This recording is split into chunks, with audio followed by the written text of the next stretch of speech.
আমরা জানি আল্লাহর কোরআন পড়লে জান্নাতে যাওয়া যাবে, ঠিক কিনা বলেন? ঠিক কিনা বলেন? নামাজ যে ব্যক্তি পড়বে সেই ব্যক্তি জান্নাতে যাবে, নামাজ যে ব্যক্তি পড়বে না সেই ব্যক্তি জাহান্নামে যাবে। পর্দা করলে জান্নাতে যাওয়া যাবে, পর্দা না করলে জাহান্নামে যাইতে হবে। আমরা জানি সুদ খাইলে জাহান্নামে যাইতে হবে, আর সুদ থেকে বিরত থাকলে, সুদটাকে হারাম করে দিলে, হারামকে হারাম জানলে, হালালকে হালাল জানলে সেই ব্যক্তি জান্নাতে যাবে। বলেন সুবহানাল্লাহ। কোরআনেই বলেছে তোমরা হারামকে হারাম মনে করো, হালালকে হালাল ভাবো। সুবহানাল্লাহ। হারামটাকে হারাম জেনে ছেড়ে দাও, আর হালালটাকে আঁকড়িয়ে ধরো। বলেন সুবহানাল্লাহ। আমি আল্লাহ তোমাদের চিরবন্ধু, আর আমি বন্ধু তোমাদের পাশেই সারা জীবন থাকব।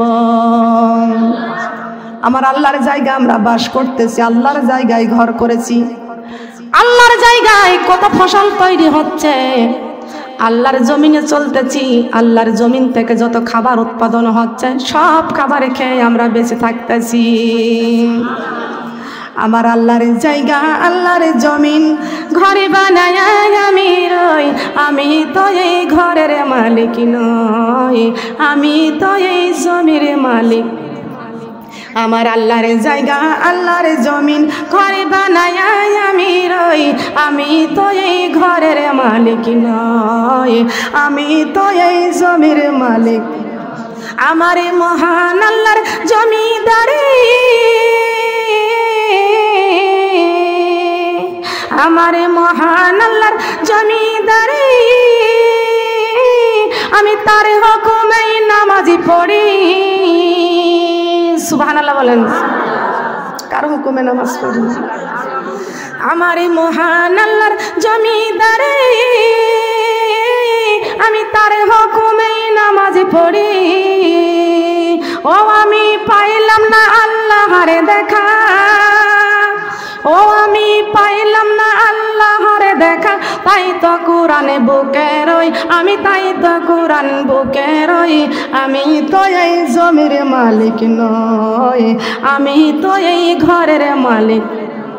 আমার আল্লাহর জায়গা, আল্লাহর জমিন, ঘরে বানায় আমি রই, আমি তো এই ঘরের মালিক নই, আমি তো এই জমির। আমার আল্লাহ পাকের হুকুম মতো পর্দা করি নাই, মূর্তির মেলা ঘরে ঘরে, তাই তো দেশে শান্তি নাই। ঠিক কিনা বলেন? আমার আল্লাহ পাকের হুকুম মতো পর্দা করি নাই, মূর্তির মেলা ঘরে ঘরে, তাই তো দেশে শান্তি নাই। আমি নামাজি রোজা সবই করলাম, আবার সুদের খাতায় নাম লেখালাম। আমি নামাজি রোজা সবই করলাম, আবার সুদের খাতায় নাম লেখালাম। ও আমি পাইলাম না আল্লাহর দেখা, ও আমি পাইলাম না নবীজির দেখা, মনের দুঃখ কারে কই, আমি মনের দুঃখ কারে কই, আমি তো এই ঘরের মালিক নই, আমি তো এই জমির মালিক। আমার আল্লাহর জায়গা, আল্লাহর জমিন, ঘরে বানায় আমি রই, আমি তো এই ঘরের মালিক নই, আমি তো এই জমির মালিক নই। কথা বলেন ঠিক কিনা? কার জায়গায় চলতেছি? আল্লাহর জায়গায় চলতেছি। আইন মানব কার? আল্লাহর আইন মানা ছাড়া আল্লাহর জমিনে চলা যাবে না। বলেন যাবে কি? তবে সার্টিফিকেট আমাদেরকে নিয়ে কবরে যাইতে হবে, আর সার্টিফিকেট নিয়ে যদি কবরে যাইতে পারি, কবরটা হবে জান্নাতের বাগিচা। আসসালামু আলাইকুম ওয়া রাহমাতুল্লাহি ওয়া বারাকাতুহু। আলহামদুলিল্লাহ, আলহামদুলিল্লাহি নাহমাদুহু ওয়া নাস্তাঈনুহু ওয়া নাস্তাগফিরুহু ونستغفره ونؤمن به ونتوكل عليه ونعوذ بالله من شرور أنفسنا ومن سيئات أعمالنا من يهدي الله فلا مضل له ومن يضلله فلا هادي له ونشهد أن لا إله إلا الله وحده لا شريك له وأشهد أن سيدنا وسندنا وحبيبنا ورسولنا ومولانا محمدا عبده ورسوله الذي أرسله بالحق بشيرا ونذيرا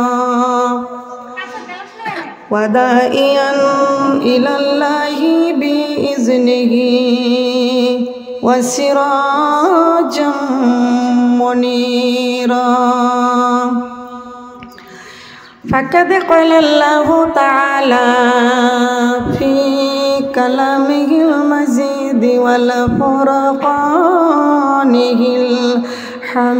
الحميد সবাই মিলে জবান খুলে পড়েন আউযু বিল্লাহি মিনাশ শাইতানির রাজিম বিসমিল্লাহির রাহমানির রহিম ওয়া ইয কুলনা লিল মালাইকাতি ইসজুদু লি আদামা ফাসাজাদু ইল্লা ইবলিস আবা ওয়াস্তাকবারা ওয়া কানা মিনাল কাফিরিন ইয়া আইয়ুহাল্লাযীনা আমানু যিকুরুল্লাহা যিকরান কাসীরা ওয়াসাব্বিহুহু বুকরাতাও ওয়া আসীলা রব্বানা যালামনা আনফুসানা ওয়া ইল্লাম তাগফির লানা ওয়া তারহামনা লানাকুনান্না মিনাল খাসিরিন ইন্নাল্লাহা ওয়া মালাইকাতাহু ইউসাল্লুনা আলান নাবিয়্যি ইয়া আইয়ুহাল্লাযীনা আমানু সাল্লু আলাইহি ওয়া সাল্লিমু তাসলিমা প্রশংসা করব কার আপনারা সবাই মিলে কেমন আছেন আলহামদুলিল্লাহি রাব্বিল আলামিন সমস্ত প্রশংসা কার জন্য প্রশংসা করব কার আমরা বান্দা কার খাওয়ার সময় প্রশংসা করব কার ঘুমের সময় প্রশংসা করব কার যখন সেজদা করি কার প্রশংসা করি রমজান মাসে রোজা রাখি কার প্রশংসা করি জিকির করি কার প্রশংসা করি কুরবানি করি কার প্রশংসা করি তার কারণ আসমানের নিচে জমিনের উপরে আল্লাহ ছাড়া প্রশংসা পাওয়ার যোগ্যতা পৃথিবীতে আর কেউ নাই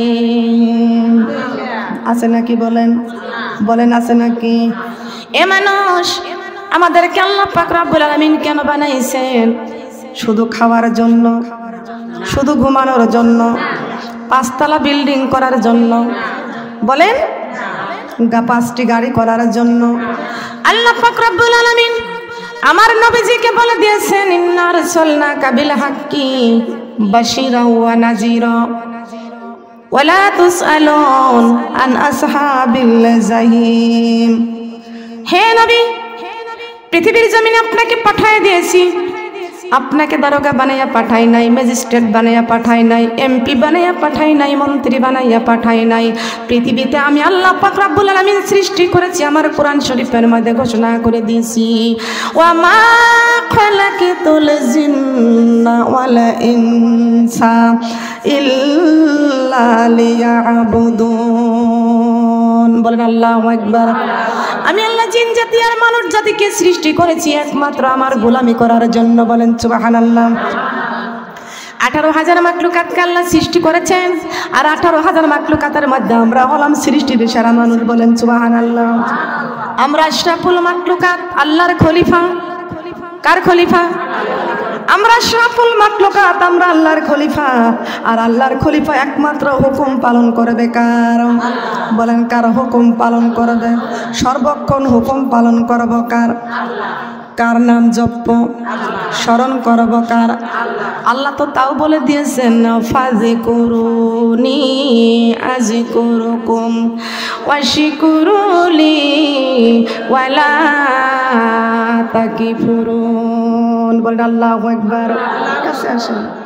এ পৃথিবীর মানুষ, ফাযকুরুনি, তোমরা আমাকে স্মরণ করো, আযকুরুকুম, আমি আল্লাহ তোমাদেরকে স্মরণ করব, ওয়াশকুরুলি, আমার শুকরিয়া আদায় করো, ওয়ালা তাকফুরুন, খবরদার রে বান্দা কুফরি করো না। কথা কার? বলেন এ কথা কার? তাহলে আমরা স্মরণ করব কাকে?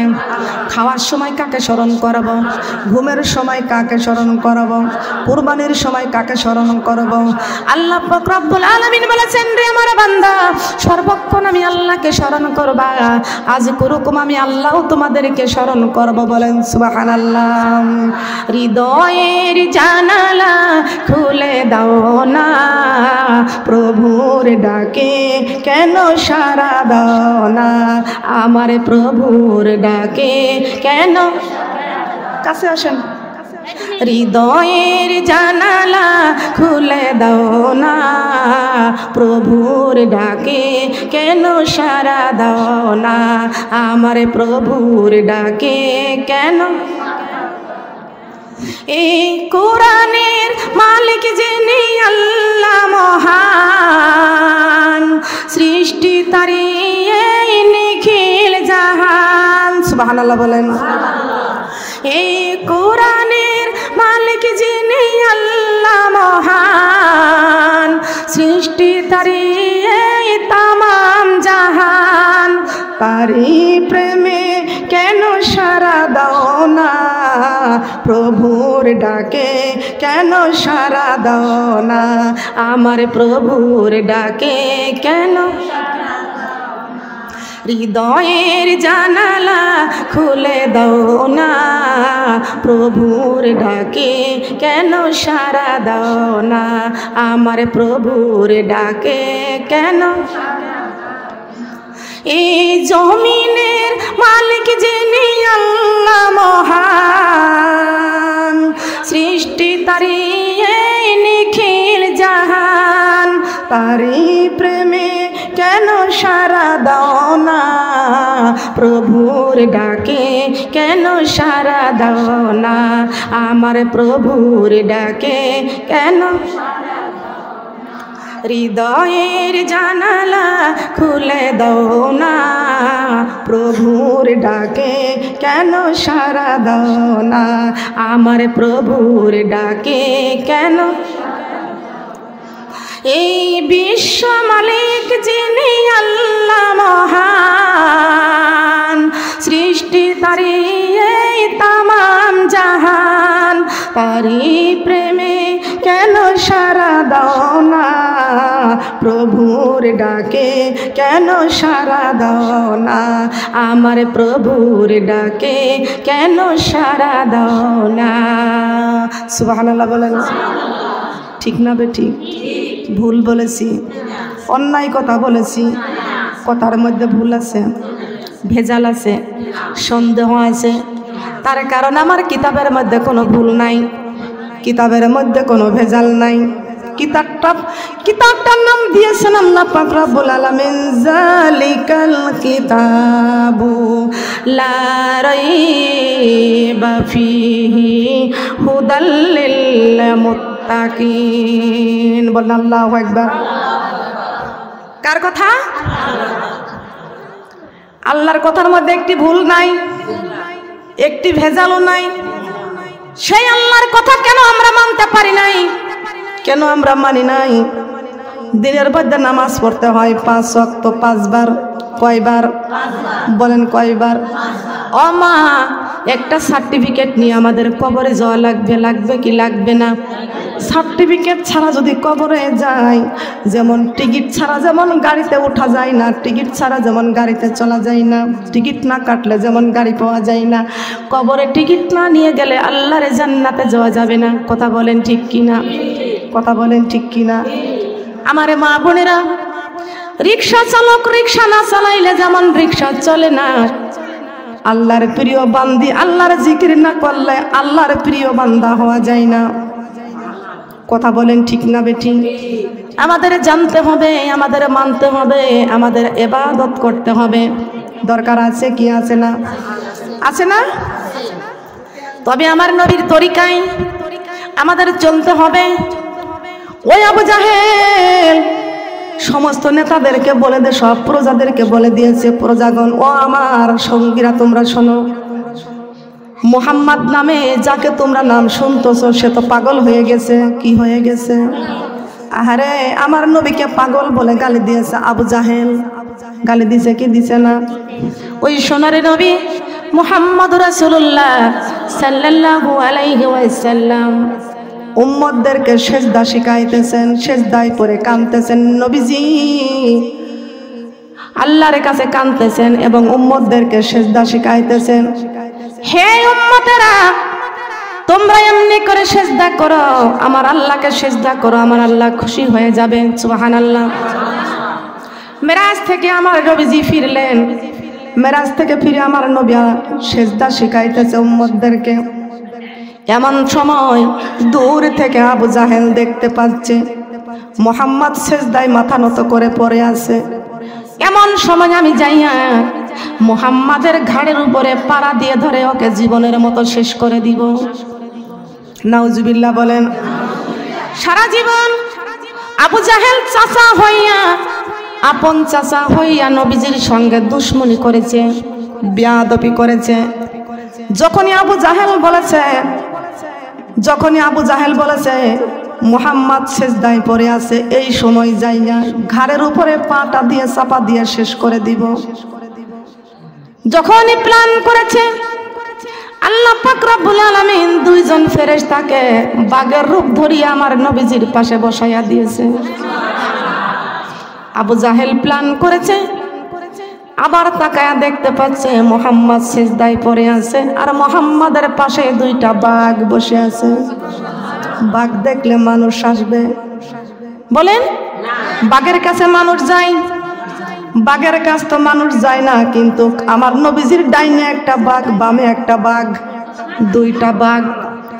এই বাঘ সামনের হাতা দিয়া ডাক দেয়ার বলে, আবু জাহেল রে, এইবার তুই মুহাম্মাদের ঘাড়ের উপরে পাড়া দিবি নাকি আমাদের পেটের মধ্যে আসবি?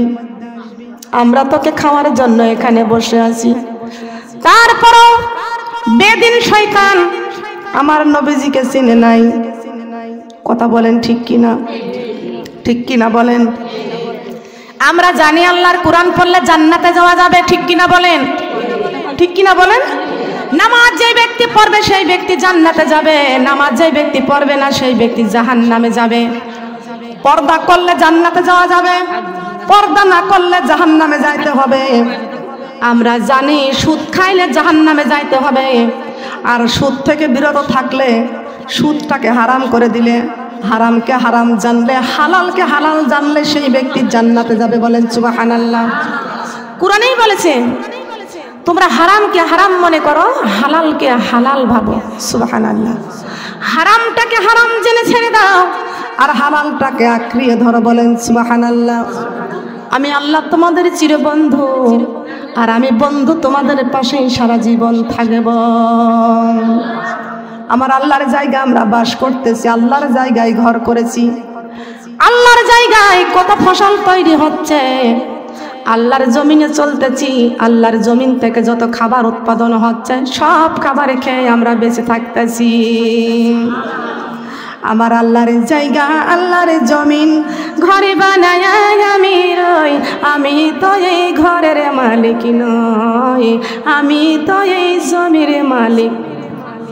আমার আল্লাহর জায়গা, আল্লাহর জমিন, ঘরে বানায় আমি রই, আমি তো এই ঘরের মালিক নই, আমি তো এই জমির মালিক। আমার মহান আল্লাহর জমিদারি,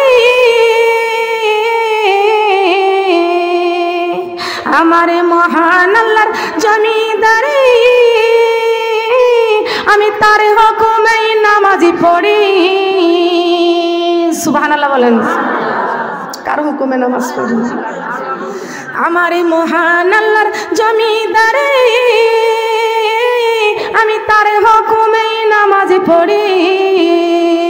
ও আমি পাইলাম না আল্লাহর দেখা, ও আমি পাইলাম না আল্লাহর দেখা, তাই তো কোরআনে বুকে রই, আমি তাই তো কোরআন বুকে রই, আমি তো এই জমির মালিক নই, আমি তো এই ঘরের মালিক। আমার আল্লাহর জায়গা, আল্লাহর জমিন, ঘরে বানায় আমি রই, আমি তো এই ঘরের মালিক নই, আমি তো এই জমির। আমার আল্লাহ পাকের হুকুম মতো পর্দা করি নাই, মূর্তির মেলা ঘরে ঘরে, তাই তো দেশে শান্তি নাই। ঠিক কিনা বলেন? আমার আল্লাহ পাকের হুকুম মতো পর্দা করি নাই, মূর্তির মেলা ঘরে ঘরে, তাই তো দেশে শান্তি নাই। আমি নামাজি রোজা সবই করলাম, আবার সুদের খাতায় নাম লেখালাম। আমি নামাজি রোজা সবই করলাম, আবার সুদের খাতায় নাম লেখালাম।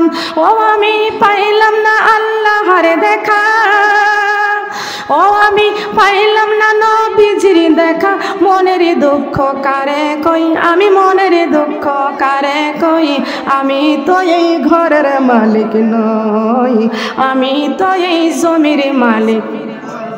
আমার আল্লাহর জায়গা, আল্লাহর জমিন, ঘরে বানায় আমি রই, আমি তো এই ঘরের মালিক নই, আমি তো এই জমির মালিক নই। কথা বলেন ঠিক কিনা? কার জায়গায় চলতেছি? আল্লাহর জায়গায় চলতেছি। আইন মানব কার? আল্লাহর আইন মানা ছাড়া আল্লাহর জমিনে চলা যাবে না। বলেন যাবে কি? তবে সার্টিফিকেট আমাদেরকে নিয়ে কবরে যাইতে হবে, আর সার্টিফিকেট নিয়ে যদি কবরে যাইতে পারি, কবরটা হবে জান্নাতের বাগিচা। কবরটা হবে জান্নাতের বাগিচা। বলেন সুবহানাল্লাহ। আমার মা বোনরা কান লাগান, খেয়াল করে শুনুন। আল্লাহর নবী মুহাম্মদ রাসূলুল্লাহ সাল্লাল্লাহু আলাইহি ওয়াসাল্লাম নবীজি সারাটি জীবন উম্মতি উম্মতি বলেন কেঁদেছেন। ওই সোনারে নবী উম্মতের জন্য কাঁদতেছেন। তাইফের মাঠে পাথরের আঘাত সহ্য করেছেন। পাথরের আঘাত সহ্য করে করে আমার নবীজির সারা শরীরটা কালো কালো দাগ পড়ে গেছেন। সুবহানাল্লাহ। একদিন মা আয়েশা রাদিয়াল্লাহু তাআলা আনহা আমার নবীজির গোসল করাইয়া গায়ের মধ্যে তেল মালিশ করতেছিলেন।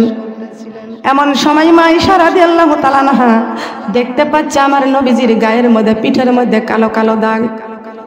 মা আয়েশা রাদিয়াল্লাহু তাআলা আনহা ডাক দিয়ে বলতেছেন, ইয়া রাসূলুল্লাহ, ইয়া হাবিবাল্লাহ, আপনার গায়ের মধ্যে কি বসন্ত হয়েছিল? আপনার গায়ে কি কোনো ঘা পচরা হয়েছিল? নবীজি ডাক দিয়া বলতেছেন, আয়েশা রে, আমি নবীজির, আমি রাসূলের গায়ের মধ্যে কোনোদিন একটা মশা মাছিও বসে নাই। বসন্ত তো দূরের কথা, আমার গায়ে একটা মশা মাছি পর্যন্ত বসে না। আয়েশা রাদিয়াল্লাহু তাআলা আনহা বললেন, ইয়া রাসূলুল্লাহ, ইয়া হাবিবাল্লাহ, আপনার গায়ে কোনোদিন ফটফসরা হয় নাই, মশা মাছিও বসে নাই, তাহলে আপনার গায়ের মধ্যে শরীরের মধ্যে এত কালো কালো দাগ কেন? আমার নবীজি কথা শুনতেই চোখের পানি ছেড়ে কাঁদতে শুরু করে দিয়েছেন। মা আয়েশা রাদিয়াল্লাহু তাআলা আনহা ডাক দিয়ে বলতেছেন, ইয়া রাসূলুল্লাহ, ইয়া হাবিবাল্লাহ, এই কথা বলতে আপনার চোখে কেন পানি আসলো গো নবীজি? আপনার চোখে পানি দেখলে আমি আয়েশা সহ্য করতে পারি নাই। আল্লাহর নবী ডাক দিয়ে বলতেছেন, আয়েশা রে, এই গায়ের দাগ হলো বড় আশা করে আমি তায়েফের জমিনে গিয়েছিলাম। বলেন সুবহানাল্লাহ। মা আয়েশা রাদিয়াল্লাহু তাআলা আনহা জিজ্ঞাসা করলেন, ইয়া রাসূলুল্লাহ, ইয়া হাবিবাল্লাহ, আপনার গায়ের মধ্যে কোনোদিন একটা ফুটফসরা হয় না গো নবীজি? কোনোদিন একটা মশাও বসে নাই, মাছিও বসে নাই, তবে আপনার শরীরের মধ্যে কালো কালো দাগ। আল্লাহর নবী শুনতেই চক্ষু দিয়ে পানি ঝরতেছে। বলেন সুবহানাল্লাহ। মা আয়েশা রাদিয়াল্লাহু তাআলা আনহা বললেন, ইয়া রাসূলুল্লাহ, ইয়া হাবিবাল্লাহ, আপনার চোখে পানি দেখে আমি আয়েশার কলেজায় সহ্য নাই না। ওগো আল্লাহর নবী, আপনি কেন কাঁদতেছেন আমার কাছে বলুন। আল্লাহর নবী বলতেছেন, আয়েশা রে, বুক ভরা বড় আশা নিয়ে তায়েফে গিয়েছিলাম রে আয়েশা। ওই তায়েফে গিয়েছিলাম, তায়েফবাসীকে গিয়েছিলাম ওর কাছে কালেমার বাণী পৌঁছানোর জন্য। এই কালেমাটা যদি ওরা গ্রহণ করে তাহলে ওরা আমার পক্ষে চলে আসবে। বলেন সুবহানাল্লাহ। কালেমার দাওয়াত দিতে গিয়েছিলাম এ আয়েশা, কালেমার দাওয়াত দিতে গিয়েছিলাম, কিন্তু এই দাওয়াত তো ওরা কেউ মানে নাই। আর মুরব্বী যারা ছিল যুবকদেরকে লেলাইয়া দিল। ওই যুবকেরা আমার পিছনে পিছনে পাগল পাগল বলে তারা করে আসতে লাগলো। আমি তখন বললাম, না, আমি তো পাগল না, আমি তো পাগল না, আমি তোমাদের জন্য কালেমার বাণী প্রচার করতে এসেছি। এ তায়েফের যুবকরা, যদি তোমরা কালেমার মালা গলায় পড়তে পারো, আমি রাসূল তোমাদের মওতের পাশে থাকবো। যদি কালেমার মালা গলায় পড়তে পারো, আমি রাসূল তোমার কবরের পাশে থাকবো। যদি কালেমার মালা গ্রহণ করতে পারো, আমি রাসূল তোমাদের হাসরের মাঠে থাকবো। মানে মা বোনরা কান লাগেনি, খেয়াল করে শুনুন। আমার নবীজি ডাক দিয়া বলতেছেন, আয়েশা রে, ওদেরকে বললাম, তোমরা যদি কালেমার তাওহীদ যদি গ্রহণ করতে পারো, আমি রাসূল তোমাদের পুলসিরাতের ঘাটে থাকবো। 30,000 বছরের পুলসিরাতের রাস্তা হেরার চাইতে ধারালো, চিলাচুলের চাইতে চিকন, আমাবস্যা রাতের চেয়ে অন্ধকার। ওই পুলসিরাতের ঘাট আমি নবীজি তোমাদের পার করে দিব। বলেন সুবহানাল্লাহ। তারপরও এই যুবকেরা, আমি চলে আসতে গেলাম কিন্তু আমারে আসতে দিল না, ফিরতে দিল না। অবশেষে আমাকে পাথর মারা শুরু করলো রে আয়েশা, আমাকে পাথর মারা শুরু করলো।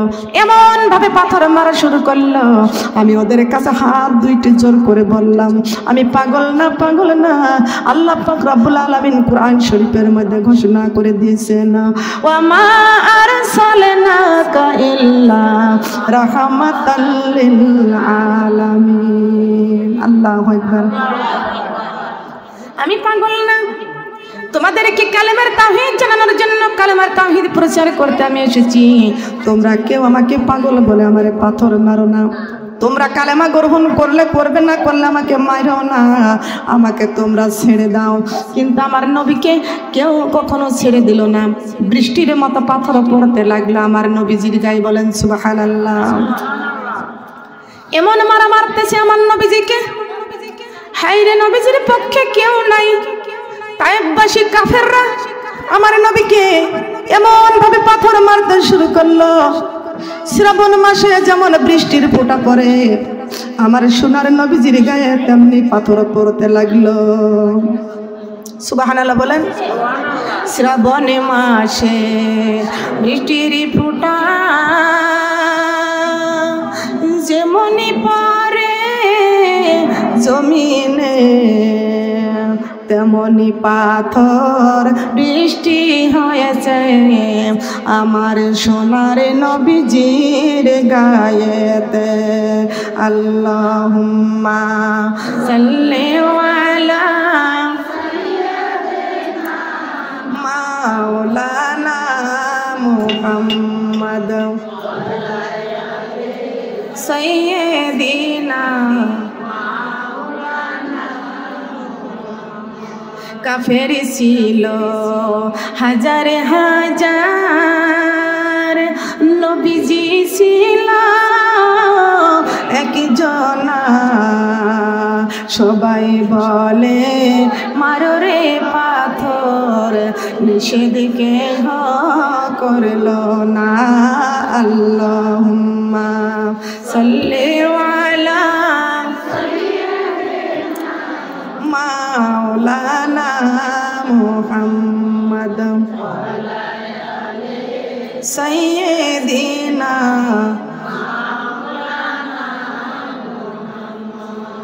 আল্লাহুম্মা সাল্লি আলা মাওলানা মুহাম্মদ সাইয়্যিদিনা। এমন মারা মারল নবীকে তাই বিবাসী বেদিনে, বেহুশি হয়ে পড়িয়া গেলেন আল্লাহর নবী জমিনে। আল্লাহুম্মা সাল্লি আলা মাওলানা মুহাম্মদ সাইয়্যিদিনা হাবিবানা সাল্লাল্লাহু আলা মুহাম্মদ সাল্লাল্লাহু আলাইহি ওয়াসাল্লাম। ওই সোনার নবীজি আল্লাহর কাছে কাঁদতেছেন, রব্বি হাবলি উম্মতি, রব্বি হাবলি উম্মতি। ও আল্লাহ, আমার উম্মতের উপায় কি, আমার উম্মতের উপায় কি? নবীজি রাত দিন 24 ঘন্টা শুধু উম্মতি উম্মতি বলে কাঁদতেন। বলেন সুবহানাল্লাহ। কার জন্য কাঁদতেন? নবীজি উম্মতের জন্য কাঁদতেন, সারাক্ষণ উম্মতের জন্য কাঁদতেন। ইমাম হুসাইন কারবালার প্রান্তরে শহীদ হয়ে গেলেন, কিন্তু কেমন সময় মা ফাতেমা জোহরা রাদিয়াল্লাহু তাআলা আনহা, ওই যে ইমাম হুসাইন কারবালার প্রান্তরে শহীদ হয়ে গেলেন, কিন্তু মা ফাতেমা আরশের পায়া ধরে আল্লাহর কাছে কাঁদতেছেন। বলেন সুবহানাল্লাহ। কিসের পায়া ধরে? আরশের পায়া ধরে মা ফাতেমা আল্লাহর কাছে কাঁদতেছেন আর বলতেছেন, আল্লাহ, আমার হুসাইন কারবালার প্রান্তরে যে শহীদ হয়ে গেছে, আল্লাহ ও আল্লাহ, আমার বাবা সব সারাক্ষণ কাঁদতেছে উম্মতের জন্য। বলেন সুবহানাল্লাহ। মা বোনেরা গো, কান লাগান, খেয়াল করে শুনুন। ফাতেমা আরশের পায়া ধরে আল্লাহর কাছে কাঁদতেছেন। কার কাছে কাঁদতেছেন? আমার নবীজি সেজদায় পড়ে কাঁদতেছেন, রব্বি হাবলি উম্মতি। এই মুহূর্তে মা ফাতেমা আরশের পায়া ধরে কাঁদে আর ডাক দেয়া বলতেছেন, আল্লাহ, আমি আমার হাসাইন হুসাইনের, আমার হুসাইন যে কারবালার প্রান্তরে শহীদ হয়েছে, আমি সেই প্রতিশোধটা নিতে চাই। বলেন সুবহানাল্লাহ। নবীজি উম্মতের জন্য কাঁদতেছেন। নবীজি ফাতেমাকে ডাক দিয়া বলতেছেন, ও মা ফাতেমা, আমার উম্মত গুনাহগার উম্মত, আমার কলিজার টুকরা উম্মত, এই উম্মতের জন্য আমি কাঁদতেছি সারাক্ষণ। আর তুমি হুসাইনের শহীদের প্রতিশোধ চাইতেছ, কেমনে তুমি নিবা? কেমনে নিবা? মা ফাতেমা ডাক দিয়া বলতেছেন, আব্বা জান, আমি এইটাই আমার আল্লাহর কাছে জানতে চাই, আপনি গুনাহগার উম্মতে উম্মতি উম্মতি বলে কাঁদতেছেন, আর আমার হুসাইন কারবালার প্রান্তরে শহীদ হয়ে গেছে। আমি ফাতেমা আজকে আরশের পায়া ধরে কাঁদতেছি এই জন্য, আমার হুসাইন আমার আল্লাহর কাছে আমি বলতে চাই, আল্লাহ, আমার বাবা সারাক্ষণ উম্মতি উম্মতি বলে কাঁদতে কাঁদতে চোখে পানি পড়তে পড়তে চোখের দুইটা সাইড কালো দাগ পড়ে গিয়েছে। বাবা গো, আপনার কান্না আমি সহ্য করতে পারি না, আমি এই জন্য আরশের পায়া ধরে কাঁদতেছি। আল্লাহ, আমার হুসাইন কারবালার প্রান্তরে শহীদ হয়ে গেছে, আমার হুসাইন কারবালার প্রান্তরে শহীদ হয়ে গেছে। আমি আজকে আরশের পায়া ধরে কাঁদতেছি এই জন্য, আমার হুসাইনের রক্তের বিনিময়ে আমার বাবার সমস্ত কোটি কোটি উম্মতের গুনাহ মাফ করে দাও। উম্মতি মোহাম্মদি জানো কত দাম, আখিরি নবীর উম্মতে আমরা সবচেয়ে ভাগ্যবান, আখিরি নবীর উম্মতে আমরা। সুবহানাল্লাহ বলেন। আখিরি নবীর উম্মত আমরা সবচেয়ে বড় ভাগ্যবান। ও মা বোনেরা, নবীজি কাঁদতেছেন উম্মতের জন্য। ফাতেমা আরশের পায়ে ধরে কান্দার বলে, আল্লাহ আমার বাবার উম্মতের গুনাহ তুমি মাফ করে দাও। আমার বাবার কোটি কোটি উম্মত আছে, আর আমার হুসাইনের এই যে কিয়ামতে আমার হুসাইন ওই যে কারবালার প্রান্তরে শহীদ হয়ে গেছে। আমার বাবার উম্মতেরকে আমার হুসাইনের রক্তের বিনিময়ে তুমি মাফ করে দাও। আমি এইটার জন্য আল্লাহর কাছে কাঁদতেছি। সুবহানাল্লাহ বলেন। মা ফাতেমা সারা জগতের সারা পৃথিবীর নারীদের জান্নাতের সরদারিনী, আর ইমাম হাসান হোসাইন পুরুষ যুবকদের জান্নাতের সরদারিনী। বলেন সুবহানাল্লাহ। শোনার মা বোনরা শুন, কান লাগান, খেয়াল করে শুনুন। এই নবীজিকে ভালোবাসার দরকার আছে কি আছে না? বলেন আছে কি আছে না? আমরা নবীজিকে যদি ভালোবাসতে চাই, নবীজি আমার এই 5 ওয়াক্ত নামাজ আমাদের কাছে রেখে গেছেন। আমরা নবীহারা উম্মত, আমার নবীজি আমাদের জন্য কোরআন শরীফ রেখে গেছেন। বলেন সুবহানাল্লাহ। কি রেখে গেছেন? আমরা নবীহারা উম্মত, কিন্তু নবীজি আমাদের কাছে এই ঠিকানা চিঠি লিখে রেখে গেছেন। ঠিক কিনা বলেন? এই ঠিকানাটা যদি আমরা সঠিক মতো ধরে রাখতে পারি, আল্লাহর জান্নাতে যাইতে পারবো। বলেন সুবহানাল্লাহ। কিন্তু আমার মা বোনেরা, এই ঠিকানাটা আমাদের ধরে রাখার দরকার আছে কি আছে না? আছে না? নামাজ আল্লাহ পাক রব্বুল আলামিন 5 ওয়াক্ত দিয়েছেন, আর আমার নবীজি সেই নামাজের সিজদা শিখাইতেছেন। এমন সময় দূর থেকে আবু জাহেল প্ল্যান করেছে নবীজির ঘাড়ের উপরে পাড়া দিয়ে ধরবে। আল্লাহর দুইটা ফেরেশতা বাঘের রূপ ধরে ডান পাশে একটা বাম পাশে একটা বসে আছে। আবু জাহেল তো বাঘ দেখে আর কাছে আসে না। তারপরও ওর জ্ঞান হয় না মুহাম্মাদের পাশে বাঘ আছে, আর বাঘ আমাকে ডাকতেছে। বাঘ আমার মুহাম্মাদের পক্ষে থাকে, আর আমি মুহাম্মাদের উপরে অত্যাচার করি। কপাল পুরা শয়তান। বাঘ থাকে নবীজির পক্ষে। সুবহানাল্লাহ বলেন। গাছে চিনল নবীজিকে, মাছে চিনল নবীজির উম্মতে হয়ে চিনলাম না গো, চিনল বনের হরিণী। আল্লাহুম্মা সাল্লি আলা মাওলানা মুহাম্মাদ সাইয়্যিদিনা। খুঁজি করিয়া আসিল যারা, খুঁজি করিয়া আসিল যারা, মায়ামিনার কুঠিরে নূর নবীজির নূরের ঝালক লাগিল তাদের চক্ষুতে।